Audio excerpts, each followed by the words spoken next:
I will share one of my customer service pet peeves that I don't believe I have ever mentioned before. And that is, look, as the customer, I get it. You may not be particular about how your things are packed, how your things are bagged, where they are bagged, but please, please, please, please, please, please refrain from modifying a bag that I have already bagged, finished.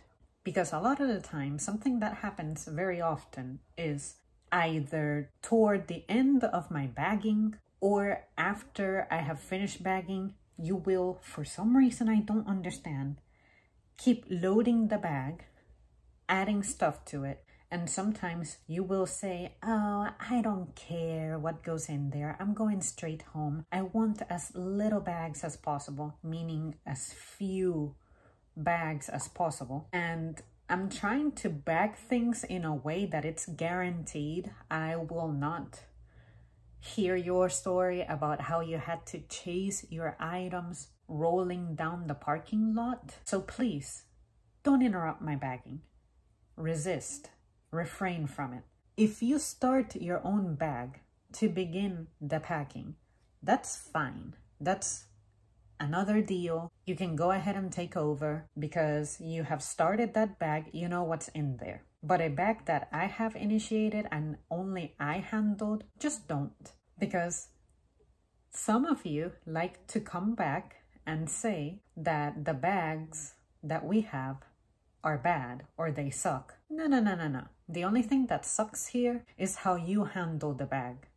Whether it's plastic or paper or even those cloth reusable bags, be gentle when you're getting ready to lift.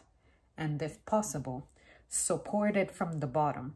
Even if it has light stuff inside of it, that will relieve its stress. But a lot of you just want to be so aggressive with it. I don't know why, but I have never in my life had a bag tear on me. Whether it's paper, whether it's plastic, whether it's one of those cloth ones, they just never fall apart on me. And if I were to show you guys some of the reusable ones that I have had since 2013, and I have actually run through the wash and stuff, the only thing they have going on is some pilling and maybe a spot or two from dust or maybe an occasional stain that comes out of nowhere. That's normal, but they are freaking intact. They're stitched together. They don't have loose handles, nothing like that. And I have never in my life said, your bags suck. And even when you go to restaurants and you get one of those sandwich looking bags, Chipotle especially, you know that those plates tend to be heavy. Why do you not feel the impulse of supporting your bags from the bottom? I have seen people grab their stuff, lift it, and then everything just falls off. I don't know if it's because I'm a kinesthetic learner, therefore whatever I touch, I just have a connection and understanding of it. Seriously, don't interrupt the cashier's bagging and assume that everything is delicate and fragile, and take the extra second to be gentle and support it. That's all you have to do. And I promise you that your bags are never gonna fall apart. And even if you have to go up a flight of stairs, follow that advice and your stuff will arrive home inside the bag and in one piece. But even if you don't care about how your stuff is bagged, the only thing that matters about the bag is how heavy it is.